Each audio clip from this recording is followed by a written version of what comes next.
Welcome back to the 82nd meeting. Today is Saturday, March 14. Good afternoon, and I hope you enjoyed the introductions, and we will be doing more of this stuff in future meetings also, and hopefully be recorded again, not just the introduction, but the entire participation of everyone if the logistics can be worked out. I don't know where the rest of the people are. So many people did send their RSVP, but they're not here. Some of them may still show up, even though it's getting late and therefore less likely. But as I often say, it is not the quantity, but the quality that matters. So we are the quality people who are here under any circumstances. And we appreciate each other. We admire each other. We commune with each other. We share ideas with each other. And that's the way we want to keep it. That's the way to continue with John's line of thinking of lifelong learning. We learn from each other. In fact, sometimes we learn more from each other than from the experts. And therefore, I'm glad that we have this opportunity to do all these things. Now, before the break, I did a little introduction about myself. And in that introduction, there were 3 parts basically, but I only did the first 2 parts. So the third part is the presentation itself. In other words, the topic focus question that I am answering is basically the next hour of presentation. So you'll be able to see my position on that also. And for the benefit of our internet and remote viewing audience, we will also be not only recording it, but repeating some of the stuff that you may have heard before, because the remote audience don't have that benefit. So even if we don't finish, which we generally don't, because there's so much more material to cover than there is time to cover in an hour, but we'll make a good dent on it, and hopefully in future meetings we'll get to the other controversial issues, still dealing with the same basic theme of there is but one reality, and extending that challenge of a paradigm shift as to science has gone somehow wrong. And the experts don't want to acknowledge it. So one of the things that you saw in my little introduction was my little organization chart. And there's a very interesting story behind it. And that is, I used to work for a lot of corporations, a lot of Fortune 500 companies, and there were always layoffs and rumors of layoffs. Finally, I got sick and tired of it, and I started my own company. And my company began to grow by leaps and bounds. And today, I'm happy to report that there has never been a layoff in my company. And you will appreciate why as you examine the organization chart of my company. Again, even though this is tongue-in-cheek, almost everybody knows that I do all of these things, or I'm licensed to do it, or plan to do it. Every one of them is a certain amount of expertise that I have. So with that, let's get on with the topic, maybe a brief review of some of the ideas. And they are not in any particular order, because the order doesn't make sense when the audience keeps shifting. So I want to, journey with you together. And I want to simplify it as much as things can be simplified, so that anybody can relate to and understand that there is definitely something wrong with the paradigm of science. Many of you already suspect it. But to articulate in a manner that ordinary people, not just the Nobel laureates and the popes and prophets, can understand it, if it is to do with religion, then it behooves us to make sure that everything is done. Okay, now here it is. I should have something on the screen all the time, otherwise it blanks out on the video screen, and that's not good. Okay, this is what I have: a list, a laundry list of the challenges of the paradigm of science. And you may have noticed it in my email to you that from now on we are also promising to give $1,000 for every challenge that somebody can counter. But you have to make a convincing case, and there's a lawful, orderly process for doing it. First is that you have to decide for yourself after listening to me that you want to go for the $1,000 and that you have something to say that Einstein is indeed right and I am indeed wrong.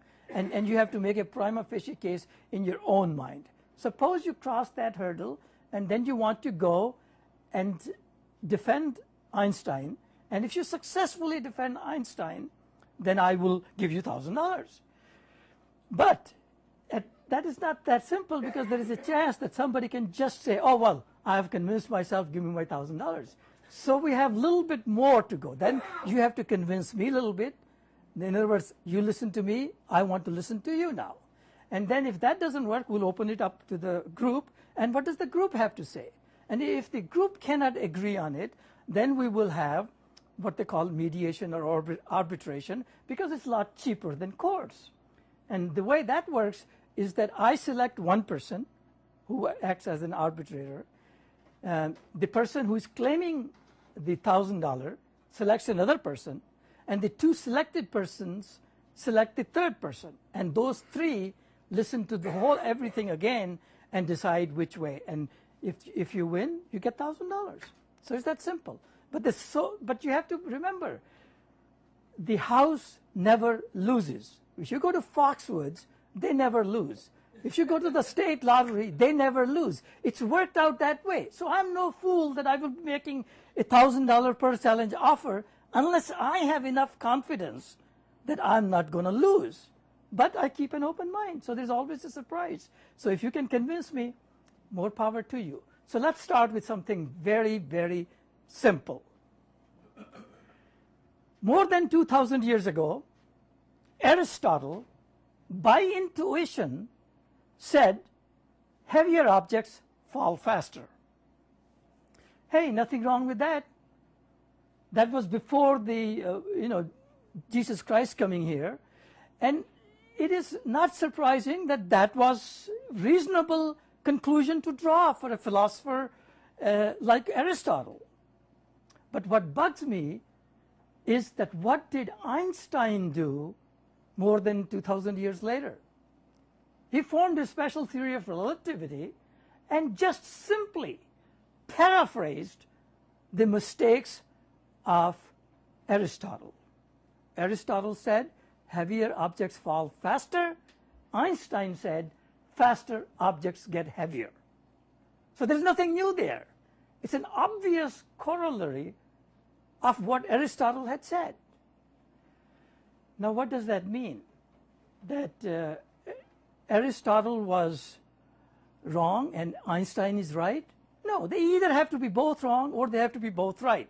You can't split them because they're both saying the same thing. But what is even more shocking is that all of the scientists today, we still worship Einstein.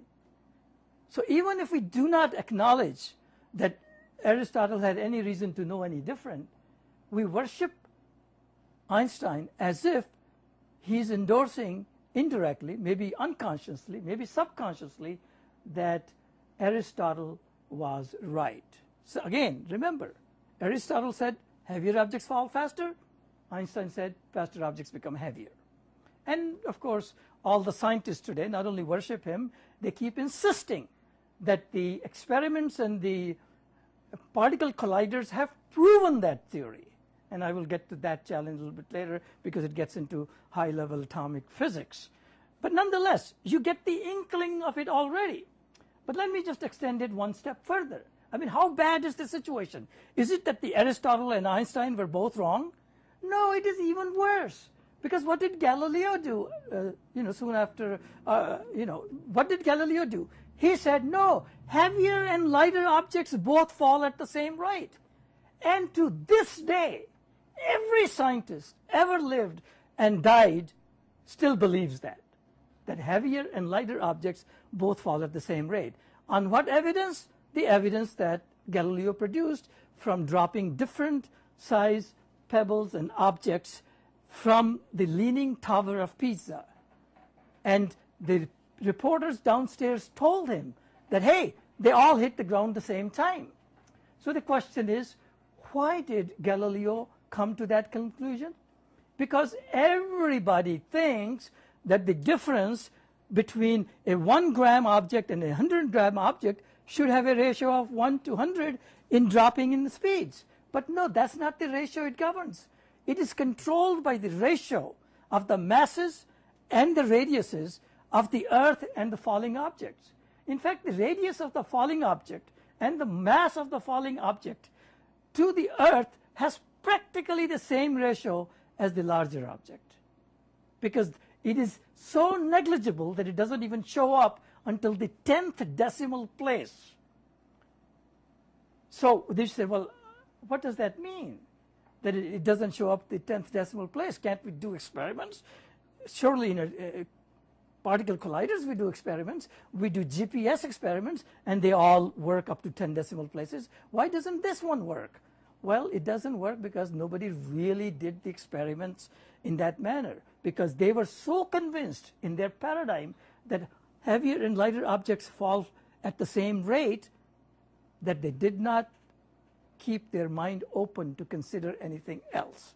Even to this day, all scientists believe that Galileo was right, Aristotle was wrong, and they still believe Einstein is right too, even though Einstein and Aristotle are saying the same thing.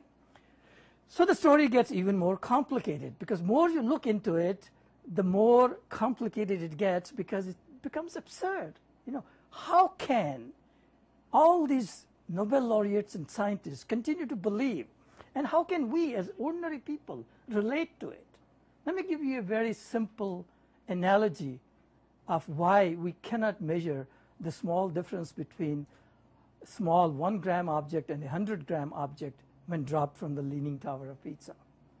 Other than the fact that the ratio of mass to the Earth mass and the Earth radius is practically the same for both of those objects, because the difference is small.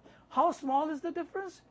Think of it in terms of gravitation and moon.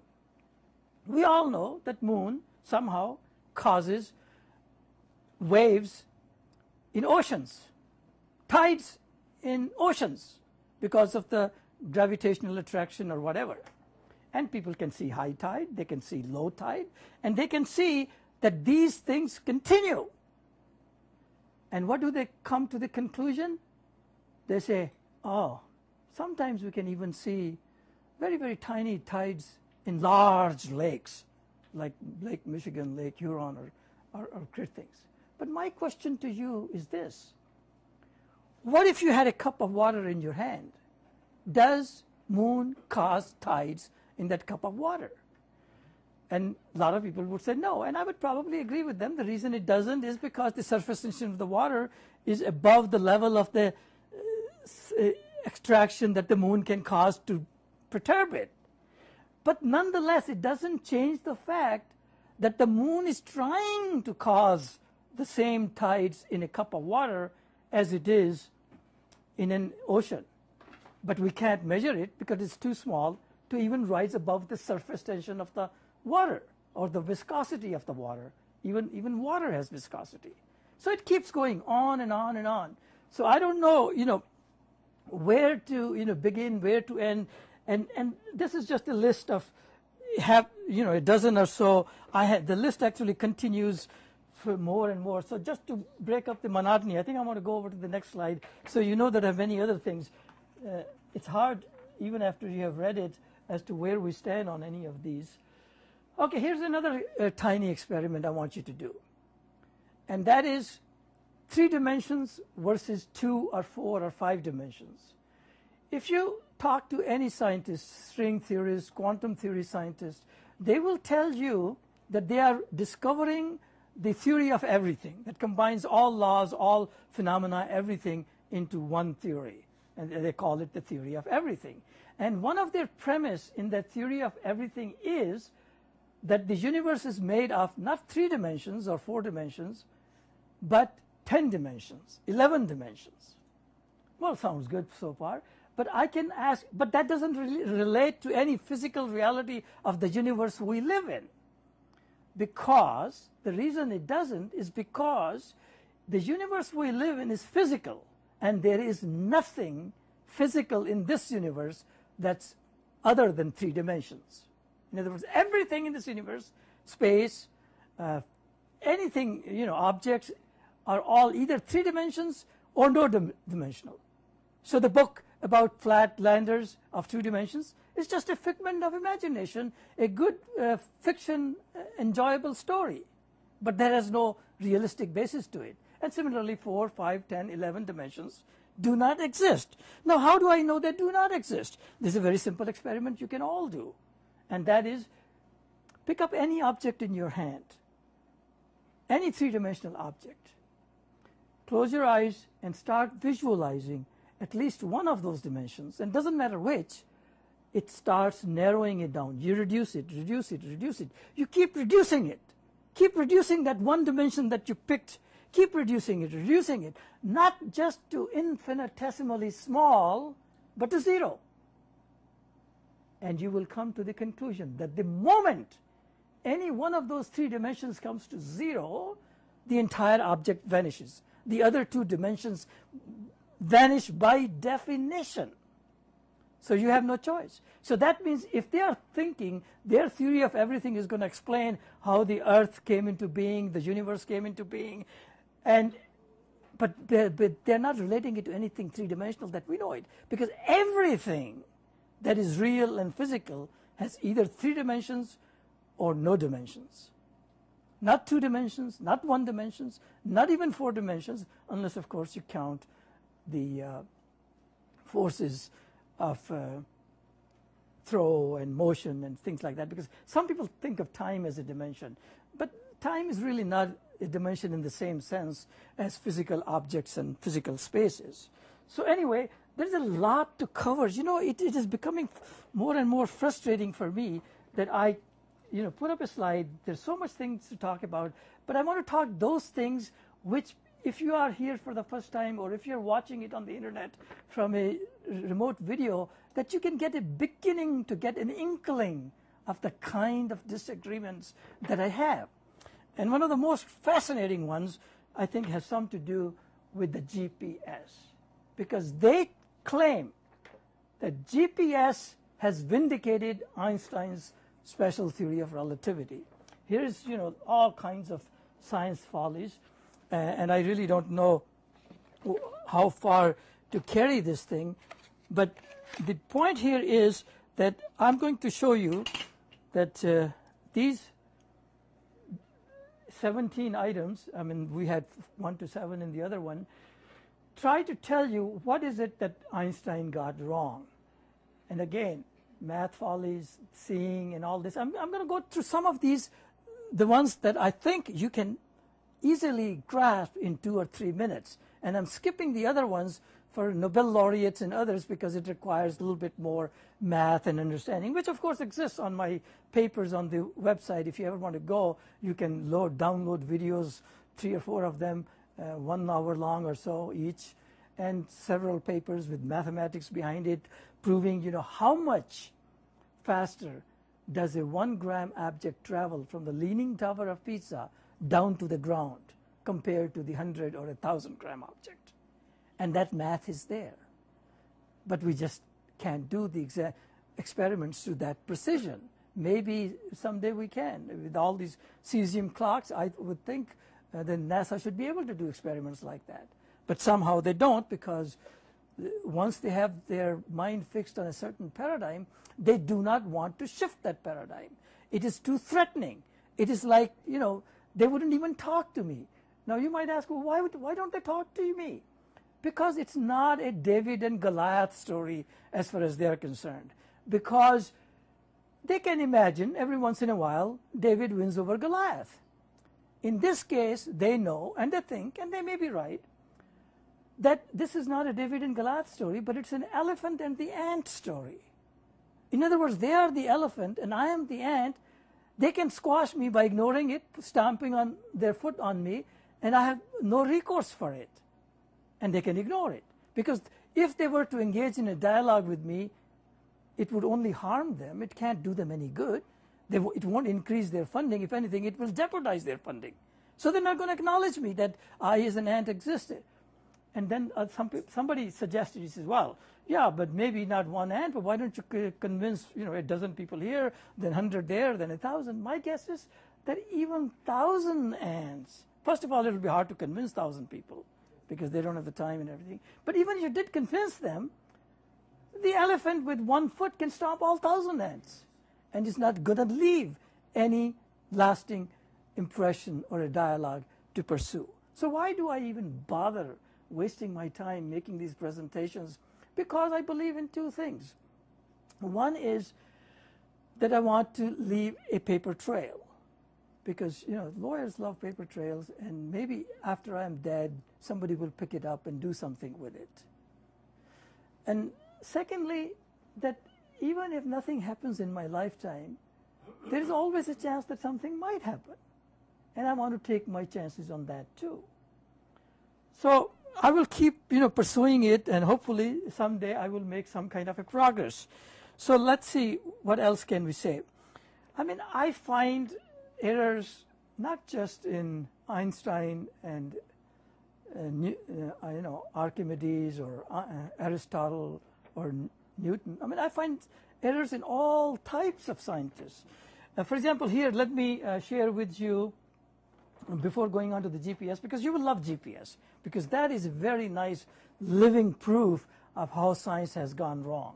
Because they think GPS has vindicated Einstein. The reality is, no, GPS engineers do just the opposite what the Einstein's theory of relativity calls for. So if anything, it has proven Einstein's special relativity wrong. Go ahead. Pardon? They compensate for it, and actually both the time dilation with speed and the time shortening with gravity, drop in gravity, yeah, which go against each other, all produce a very precise offset. Then they counter it so that the clocks ostensibly stay in the yes, same sync. But the engineers have the numbers separated for both. They know how much is contraction due to relativity, or how much dilation due to gravity. Yeah, and what they do to compensate is just the reverse of what Einstein said. Einstein's theory would say, do the opposite. No. Einstein's theory says that the clocks would be going slow, so you have to make a different clock. Yeah, but it goes a little bit off. Right, but the engineers do not do that. They slow down the clocks before they launch, not speed them up.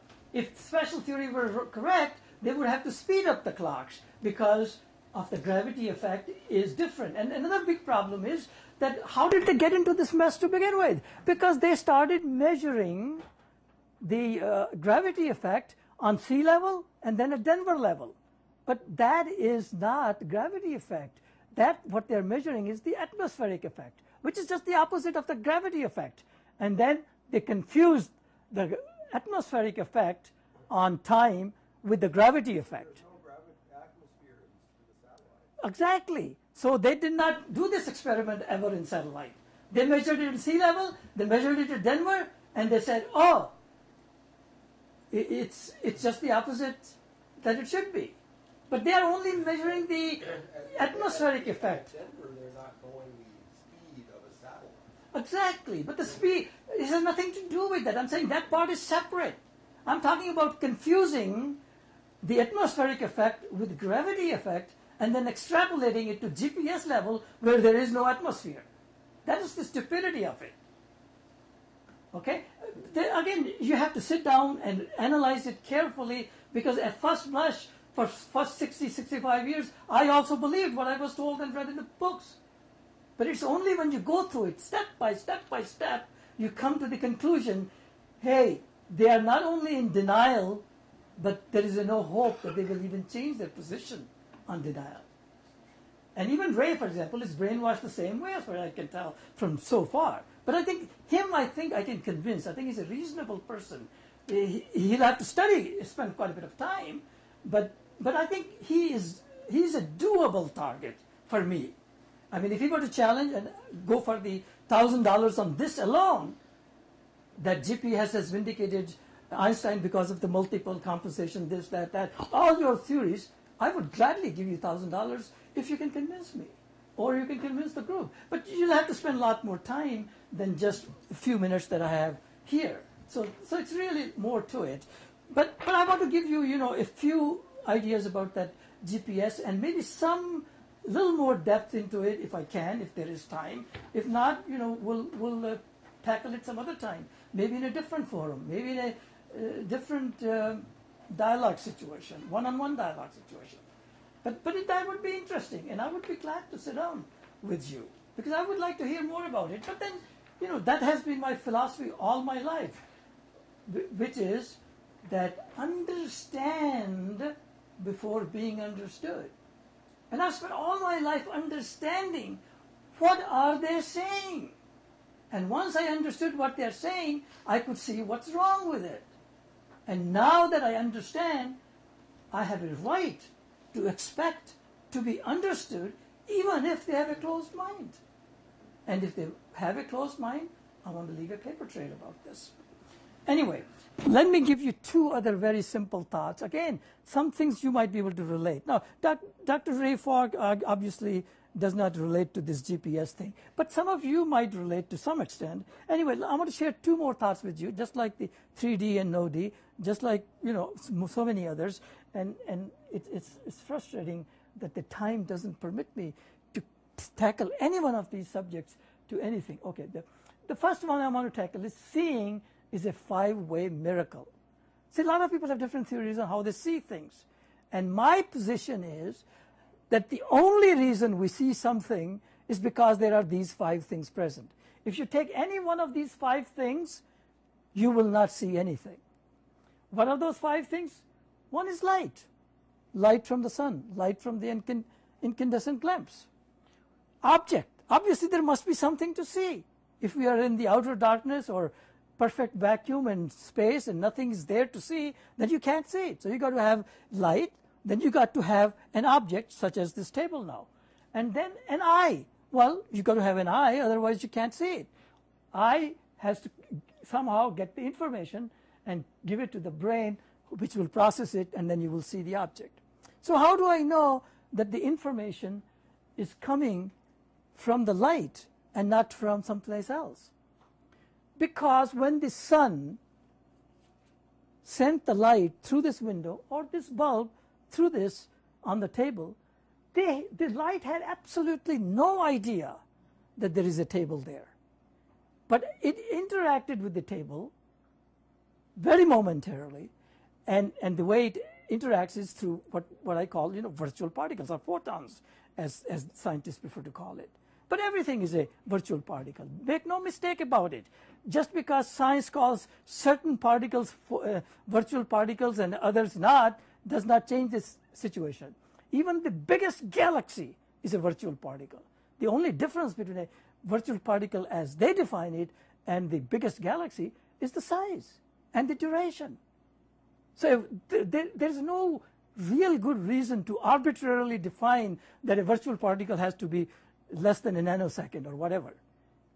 No, the reality is that a virtual particle can be 1 billion years long, and yet it is virtual because it will vanish, just like the virtual particles in the colliders, in the particle colliders vanish. So everything is in this universe is a virtual particle, regardless of what the scientists say.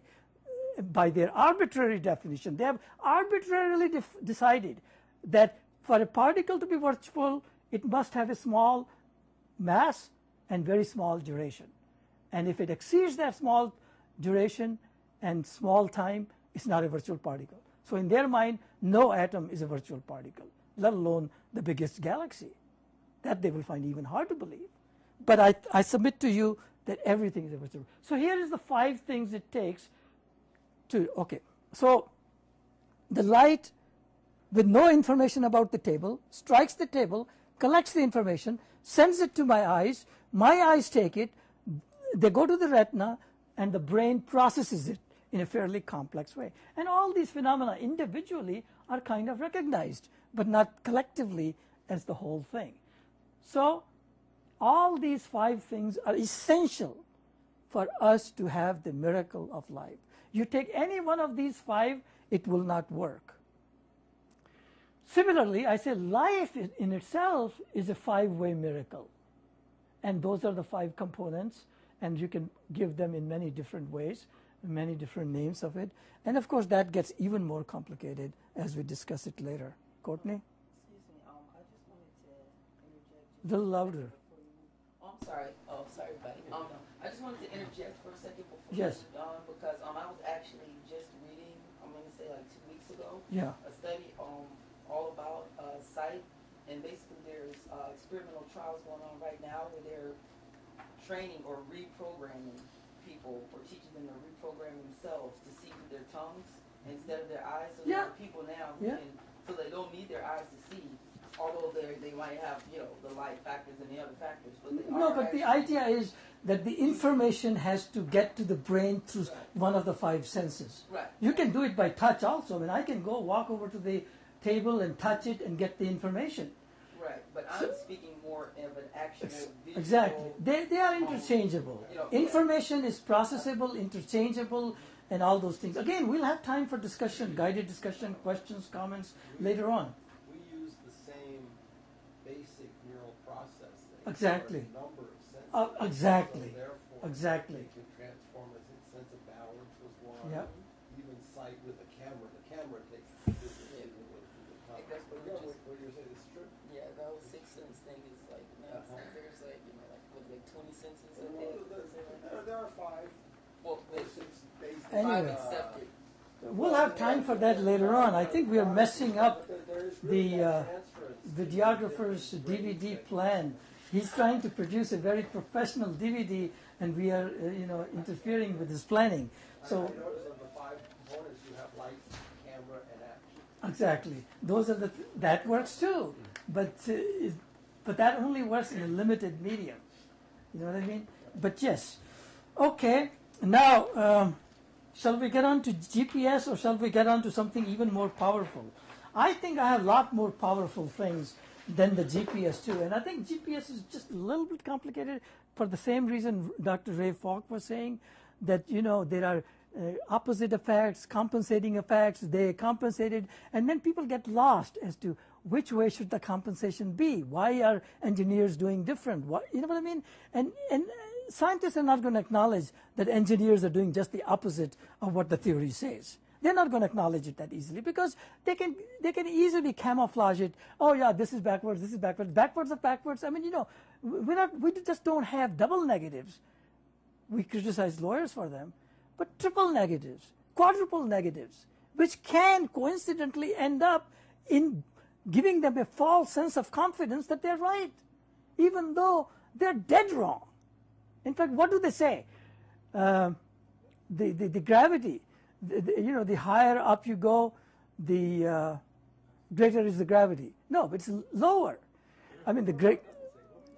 No. The higher up you go, the less is gravity, and gravity is a warping of space. Space, I know. And time. So that's just the definition of how it is represented. Yeah, but don't confuse that with the atmospheric effect. It has a different effect. Yes, and that's what I'm saying. There's It's no atmosphere up in space. yes, and I agree. But the thing is, they extrapolated the atmospheric measurements from sea level in Denver and extrapolated them to GPS level. That's how they came up with that conclusion. Well, we'll have to discuss that then. Because like I say, because of these double, triple reversals, it's not easy to convince people like Dr. Ray Falk. But I know there are a lot of people, independent of me, who are convinced of this. I mean, I'm not the only one. I mean, some things, maybe I am alone on them. But there are some things, there are 100 other scientists who agree with me. Some 1,000 other agree with me. Some 10,000 other agree with me. And they're all known as dissident scientists. These are groups like Natural Philosophy Alliance. This is the name that Newton had for physics when he was doing physics. So they call themselves with the same name, physics with the same name as Newton did in his time. But nonetheless, we don't want to get too far into it. But let me share with you something even more powerful. And I think Dr. Ray Falk and I should sit down together and really go over it. And because either you should be able to convince me, or I should be able to convince you, or you should be able to win $1,000 if you really believe it. And we should submit it for arbitration and after the group. But it will require a little more effort than 2 or 3 or 5 minute presentation over here. I mean, you can probably get some idea of it from my papers, but then you may or may not want to take the time or even have an open mind enough because you're already convinced that the paradigm is correct. The scientists have done it. They already compass it. They, everything. I mean, as long as you're in that frame of mind, it's very hard to change your position. So let me try to see what I can do about laws which are more powerful than the Newton's laws. I mean, Newton's laws are very powerful. If you know anything about the Newton's law of universal gravitation, you will immediately realize that his law has contributed more to the understanding of our universe than any other single law, except maybe thermodynamics' second law. But other than that, there are very few laws that have contributed to the understanding of our universe more than Newton's universal gravitation law. And by the same token, I have formulated a law which I call universal relationships law, which I think is as powerful as Newton's universal gravitation law. And what does that look like? I'm sorry, I'm being a little, okay. Universal relationships law. And again, this is another complicated subject in a way, because if you don't have any background, it's hard for me to communicate very quickly. What I'm saying here in the universal relationship law is this, that as long as you are drawing up a relationship between any of these two quantities, they are directly related. They're directly proportional to each other. In other words, frequency is related to conductance, to gravity, to energy, with a direct relationship, as long as we are in this range 1 where the velocity of the Earth is greater than the nominal velocity. And then in the opposite side, where the velocity is less, is just the opposite. Okay, now you can form, and same thing applies here. Any two quantities here are directly related to each other. If by direct proportion, like the mass and length increase with resistance or momentum or time dilation or volume or size or length, all of those things. So you can keep formulating lots of laws. And once you cross this boundary from one column to the next column, the relationship is just the reverse. They are inversely related. For example, the velocity here on Earth is inversely related to the mass. Velocity here is inversely related to the time dilation. It's inversely related to the volume, size, or length. And same thing here. Velocity here is inversely related to aging or time contraction or clock tick rate. Yeah, I have a question. So basically you're saying that as long as these conditions or the velocity, numerical value of these conditions are slower than the velocity of the Earth, then that is the relationship. And if the Earth, well, as it is, slowing down, then this is the relationship that is developing as of now, that will continue to develop as the Earth slows down. So let me ask you, are you also then saying that if the Earth were to stop and turn the opposite direction, that the relationships will become inverse? Well, first of all, that's a very hypothetical question, because we have no control over the speed of the Earth. The Earth is moving at a speed of 0.000125 c, which is 375,000 kilometers per second.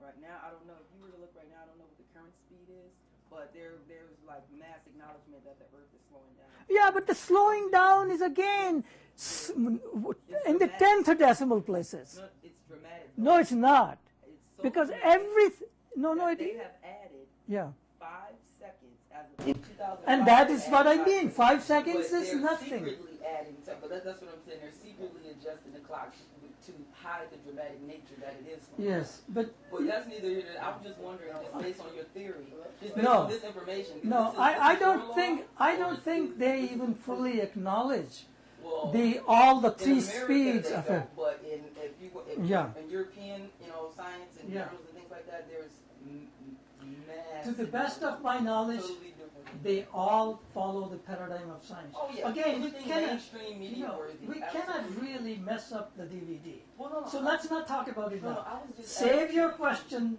about for that. make a note of it. Okay, so you're going to. So when we come to the time for the discussion, writer discussion, then you can bring it up. Otherwise, we're messing up the DVD No, I really for our didn't remote know what audience. this does. I just was curious about. I understand. So is everybody else. I'm curious too. Everything that I'm saying here, I'm skipping 10 in between. And that's why some of my story may even sound choppy. Because I have to skip, otherwise I'm not going to be able to cover anything. So I'm trying to give you some overall view in the hour that we have together. But actually it's going to take many, many, many hours. And that's why the paper trail is so much more important. I mean, I try to express the same information in more than one way so that we can figure out how it goes. Okay, for example, this is another view of the same information. When we said velocity is v greater than 1, that's my range 1. And we have always been in range 1. No scientist has ever been in range 2 because we have never been able to slow down the speed of the Earth from 0.001 c to even 0.001.001. In other words, even after 10 decimal places, the c is a big speed to begin with. So, I mean, if you thought you could do this, if you could speed up or slow down the Earth, that would be a miracle. In fact, we can't even take the Leaning Tower of Pisa and send it to the moon because it's too big for us. And guess how much bigger the Earth is in weight. So we can't affect its speed one way or the other. In fact, I will show you a little bit later a slide that I had about the Archimedes. Let me show that to you now so that you begin to start to see this thing in perspective. And I'm going to ask you a question with this. As many of you remember, Archimedes, long time ago, made a famous statement which people still quote him on. And he said, and it was a hypothetical statement, he said, give me a lever long enough, strong enough, and something to rest it on, and I'll move the world. And somebody said, okay, here, have your way. I give you everything. Now you have a lever which is strong enough, long enough, and something to rest it on, and go move the earth. And my question to you is, what's wrong with that picture? Hmm? Well, what's wrong with that picture to me? Yes. For anyone. Yes. The earth is moving. Huh? The earth is already moving. So there's nothing Archimedes can do to move. All he can do is slow it down, speed it up, or stop it. He cannot move something that's already moving. He said, give me a lever long enough, strong enough, and something to rest it on. I will move the earth. That's out of ignorance. You can't move something that's already moving. You can simply just say, hey, see, I moved it. Even though it was moving before you waved your hand. So it's kind of, childish to say that he's going to move the earth with that lever. He says, okay, here's your lever, here's your everything, have your wish every which way. And even then, the Archimedes was wrong. Am I faulting him for that? No. Just as I'm not faulting Aristotle. Because in those days, what they do, this was quite an advancement, quite a development of thought. But what is bothersome is to continue that thinking and to continue to be in a stage of denial even to this day. And that's what worries me. In theory, you could move the earth. Pardon? In theory, you could move the earth, you could pull it by having deflecting an asteroid far away. So Yeah, but that is so negligible. It's not. I mean, you can just change its direction, but it's mass, it's... Changing direction is moving. Of course it is, but the thing is, yeah, but you're just changing the motion. You're not moving it. You're increasing speed or decreasing it. That's changing the Changing motion. trajectory. Yeah, but that's not what Archimedes was saying. But if you do it physically or not physically, Yeah, I mean, if I say here I'm a magician and I can move this bottle of It's only liquid. magic when you don't know the science. The thing is, if it's already moving, my magic is meaningless. But if my magic is really good, then I should be able to move it without touching it. Or, you know what I mean? Well, that's Rock the and case. roll. It's like Pardon? That's rock and roll. That's rock and roll, right?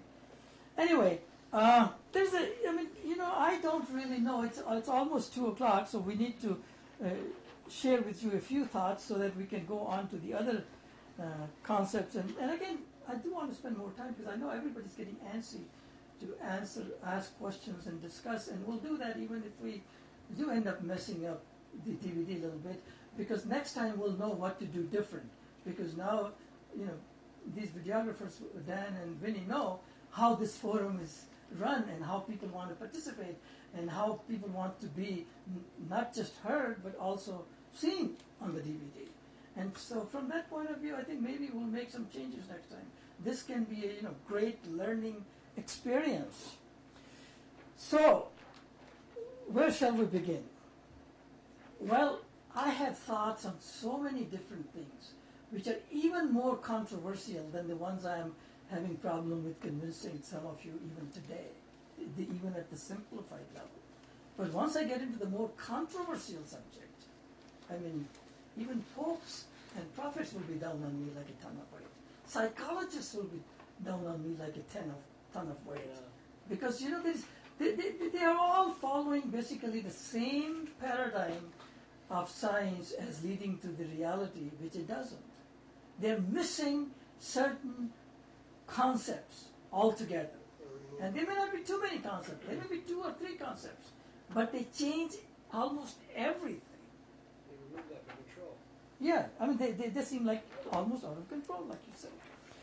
Now, let's talk maybe a little bit about atomic physics, or, I don't know. Did I explain a little bit of this universal relationship law, which I was trying to explain before I got sidetracked? Let's talk about GPS, because I think that's kind of good. Let's talk about maybe constants of nature. There's so many things to talk about. Okay, let's see. One of the questions is this, that how much does the universe weigh? And sometimes I delve into property, poetry, and this is my attempt at it. And here is what I think the universe weighs.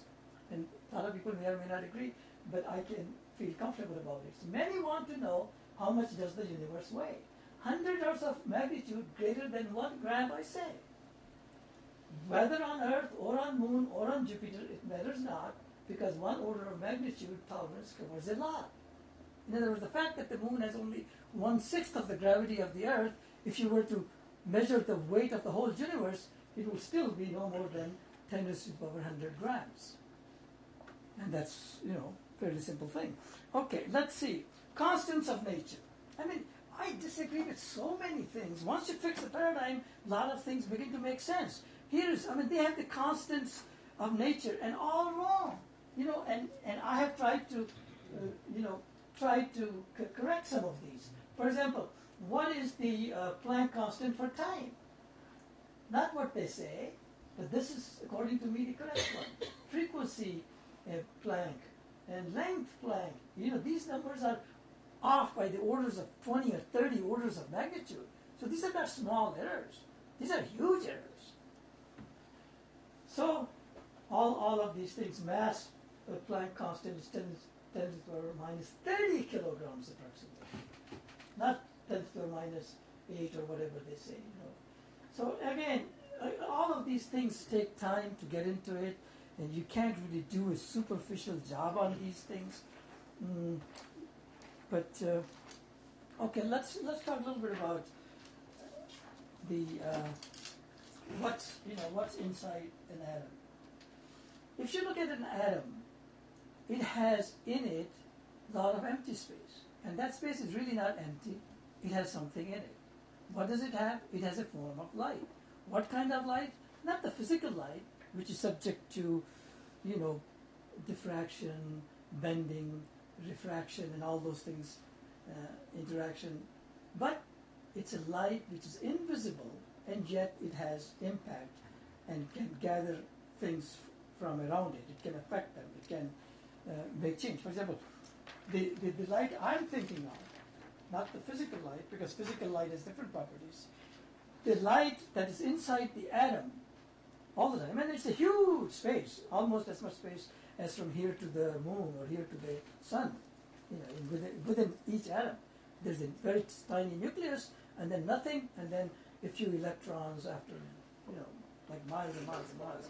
Right. I mean, relatively speaking, of course, the whole atom is still very small, but none of that light is subject to absorption, deflection, diffraction, dispersion, reflection, refraction, or scatter. So no wonder why the scientists won't be able to detect it, because it is not, that light is not subject to all of these properties. So, and that's even more controversial, because, you know, then it's like going back to three-dimensional versus five-dimensional. They are hung up on the fact that everything has to be, you know, physical. And yet, if there is nothing other than three-dimensional, their whole premise falls apart. Okay, so this is what basically says, if you were to compare a quark and imagine it to be the size of a cherry, an atom to be the size of the Earth, that much empty space that there is between the nucleus and the electrons or the quarks or whatever outside. So, physical and physical and virtual are two very different properties. If you do not recognize virtual, then you, of course, half of the universe doesn't exist for you. But if you recognize virtual, then a whole new thing opens up. And here are some of the properties of physical universe, and all the universe that we know of, which we haven't even come to the end of, is physical. Even though we don't know how far it is finite. Because just because we haven't come to the end of it does not mean it's infinite. But the virtual unit is indeed infinite. Not to God, of course, but for us, virtual is infinite. And we don't understand infinity, or zero, or a lot of other things like that.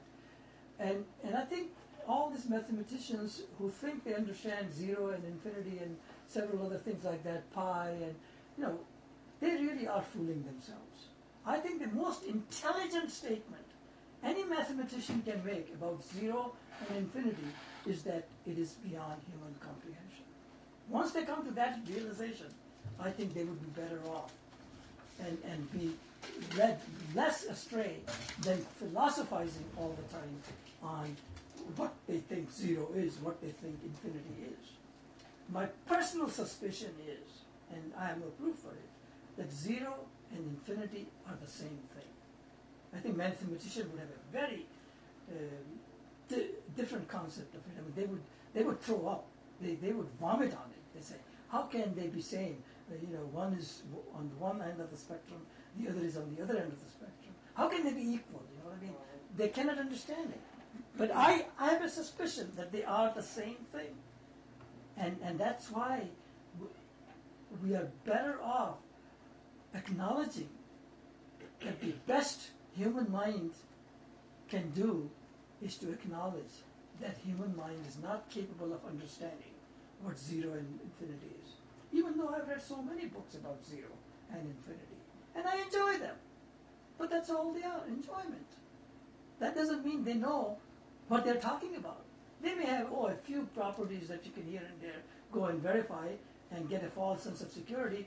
Like, yes, that so-and-so PhD mathematician is right. But that still doesn't make it right. But anyway, that is not even one of the formal challenges anyways. So what happens, I already tried to bring the concept of the virtual particles. And here is, and everything, in the universe, light, for example, has photons, and the photons are the virtual particles of light. But all electromagnetic radiations has photons, whether it is X-ray, gamma rays, or the lowest frequency radio waves on Earth. When they all have photons, the only way they interact is through photons. For example, when Other particles. Pardon? Other particles. Yeah, maybe other particles, but they call them photons for some reason. As long as it is part of the electromagnetic radiation spectrum, whether it is light or not, doesn't matter. You know there were strong and weak forces. Pardon? Strong and weak forces. Oh, that's again another one of those tangents they go on and don't know what they're talking about. But anyway, that's not what I'm quibbling about, because if you can't even agree on simple things like GPS does not vindicate, but it makes it just the opposite. If we can't even agree on that, They agree and it works. yeah, but You don't they, agree. but they're in the delusion. They've always been, and I believed them. And now I kick myself to say, why was I so naive? I was, Stop kicking yourself. huh? Yeah, whatever it was. Anyway, this is how the basic fundamental of the electromagnetic propagation is. But when a radio signal comes and hits my radio, it interacts just the same way as light interacts with the table.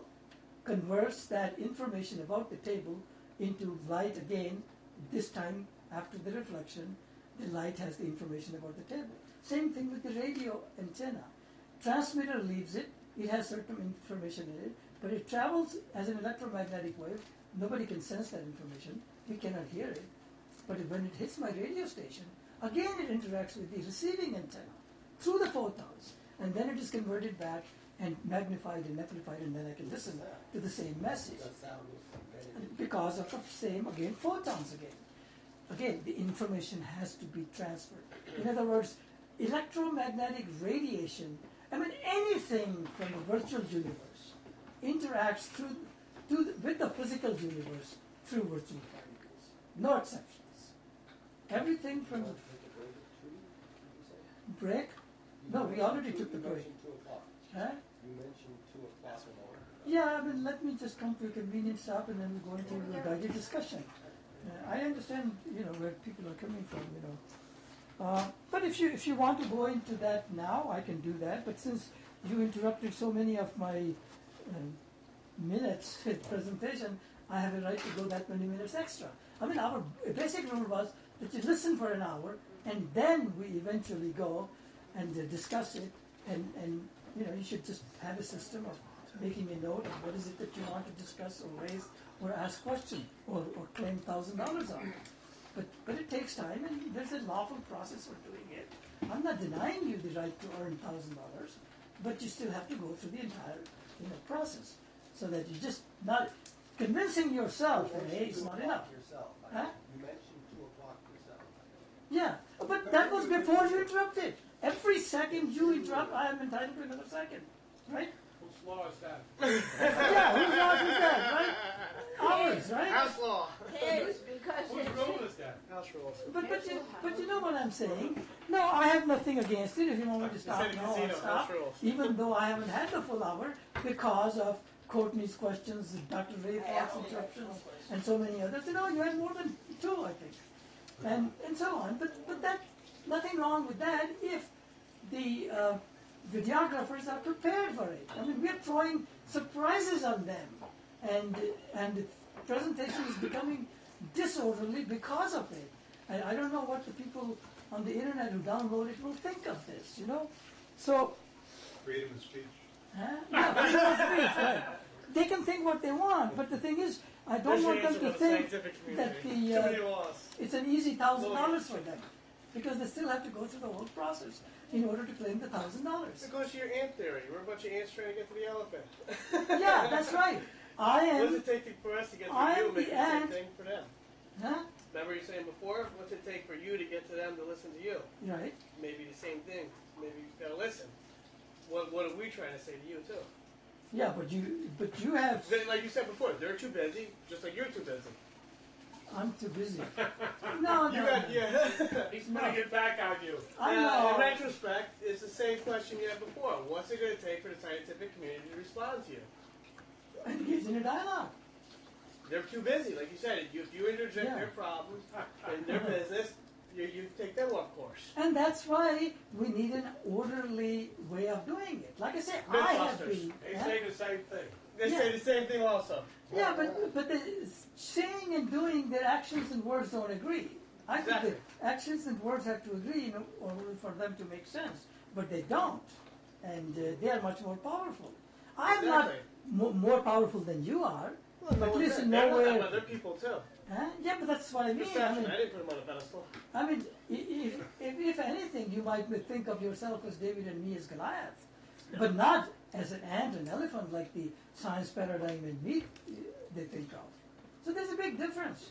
I mean, yes, there's always some imparity. No two people are equal, but the difference can be small, or the difference can be huge.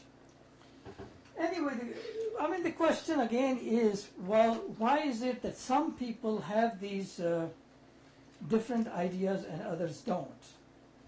Now I want to share with you some simple things, non-controversial, so that we can, when we go into the guided discussion, we don't go with a sour note or tone on it. So let me share with you a couple of thoughts which are not controversial.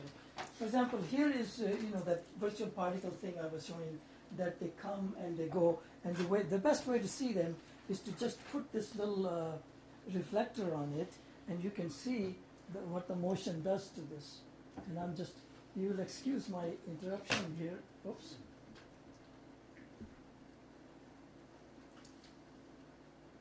Okay, I think it should do the trick. As you can see, the particles appear, disappear, come and go, but I think the same thing will happen to all the galaxies, except that they have a longer duration and longer mass. But nonetheless, they are virtual particles, just like these particles, as they come and go, come and go, come and go. So why is it that I have been able to, put together certain thoughts, disagree, convince myself, if not you? It's because, you have to look at it in a different perspective. I've been listening to them all my life. And respectfully, I must say that I believe them. I have no reason to say, hey, these science textbooks that my teachers are using are wrong, or the teacher himself is wrong, because the teacher had no idea the teacher was wrong. So I believed it, because they were sincere. But in retrospect, it turns out that they really weren't. And so here we are today, and I'm going to ask you another question, how about the perspective? Do these blocks mean anything to you? Yeah. Yes, what does it say? Okay, now if you see it, you can see it much more clearly, our pal. Now if I even remove that mask, you can still see that it says our pal, even though you couldn't before. And the same thing happened to me.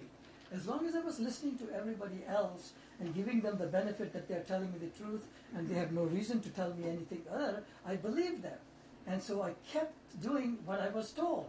Understand before being understood. So I spent a lot of time understanding people like Dr. Ray Falk. But now, after I have understood it, I want them to understand what I'm saying. But of course, they being the elephant and me being the ant, I don't have a chance. But nonetheless, the principle still operates. And things change, and so you have to be careful. And for example, if you look at this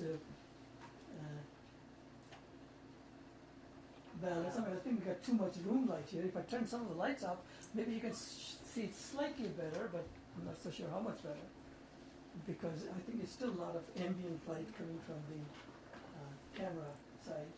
But if you can see, there is a dynamic shift all this time in what is happening with our universe, the scientists, the evolutionists, creationists. I mean, they're almost at an impasse. I mean, there's no, I wouldn't even dream of trying to convince Richard Dawkins that, he's wrong. Because he is so closed-minded and so convinced, so sure that there is no God, that even Pope cannot convince him of anything. That there might be a God. Keep an open mind. No, he's beyond keeping an open mind. So is Ray Falk that way? No, he's not. But you don't have to be. You were just saying, let there not be light. So They're what? You were saying, let there not be light. Let there not be light. No. Let there not be light. Light or Not light. no, not light. Yeah. So you turn. Yeah. But that light was so small compared to these things. I was talking about the light so that you can see the graphic. I guess it's Anyways, so I guess, there are so many of these topics, and I guess every one of these topics that I tried to show you deserves at least an hour's worth of presentation, either one-on-one or another.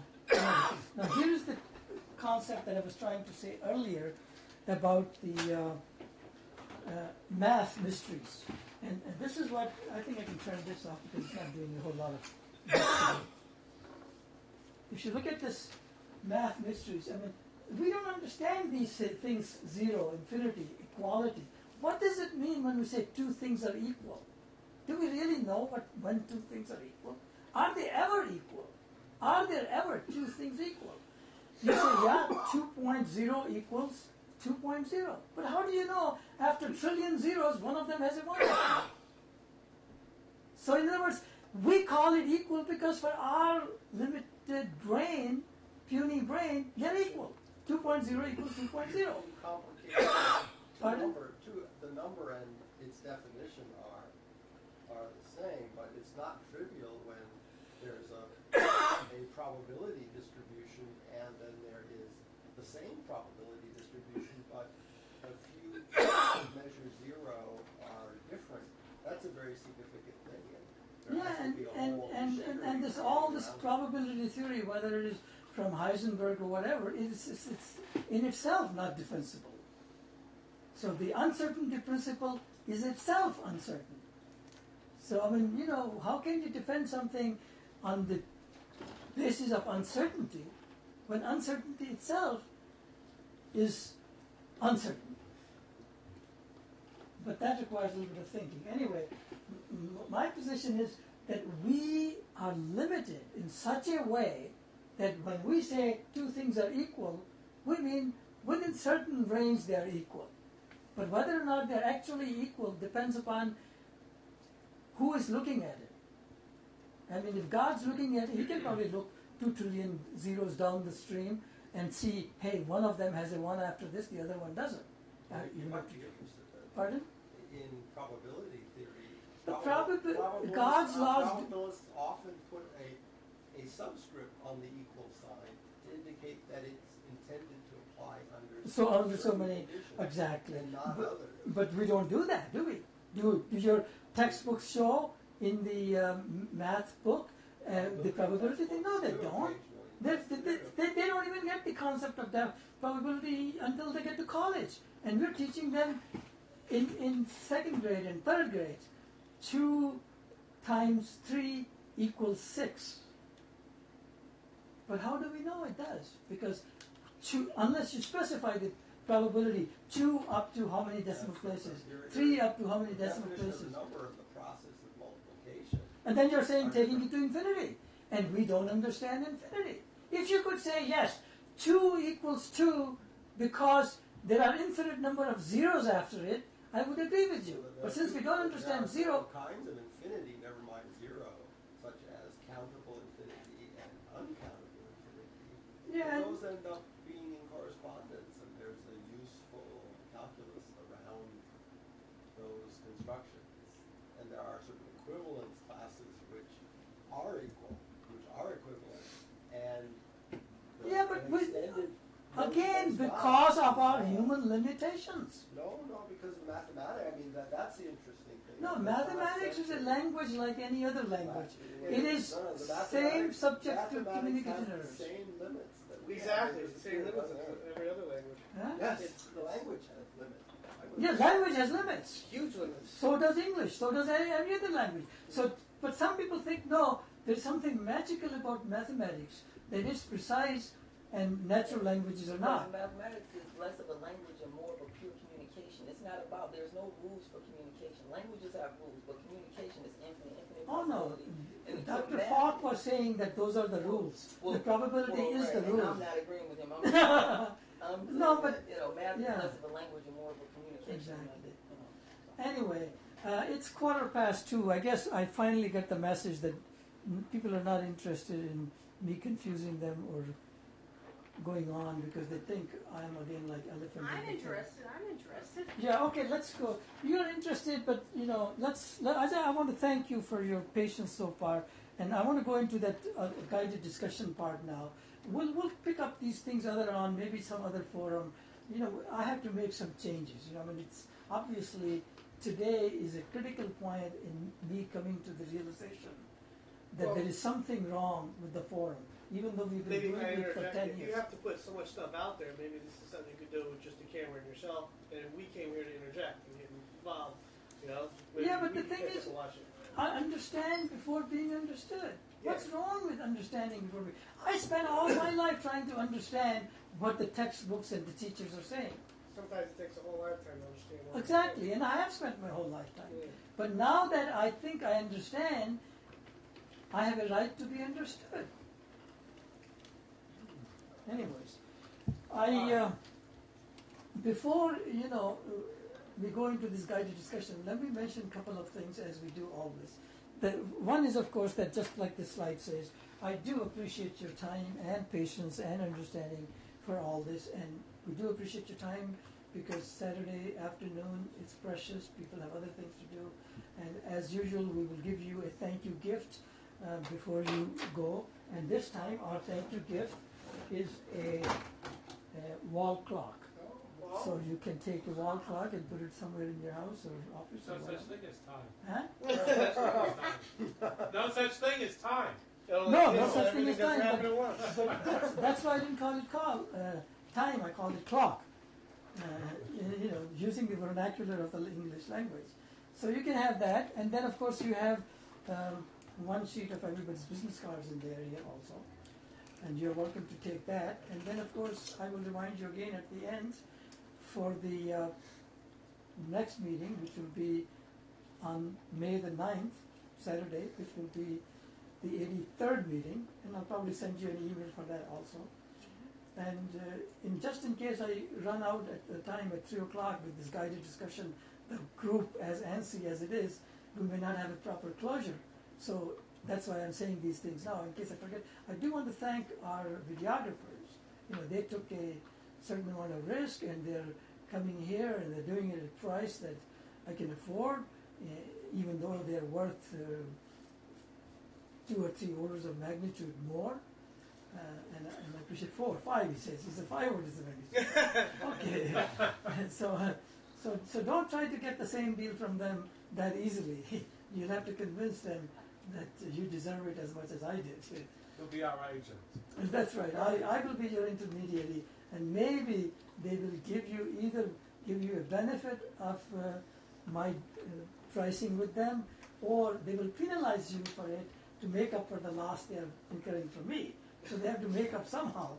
So special thanks to VBM Video and Dan and Vinny and so on. Okay, so with that, I think I want to go into the guided discussion and see what good we can do. I will listen, and I will try to make adjustments as time goes on. If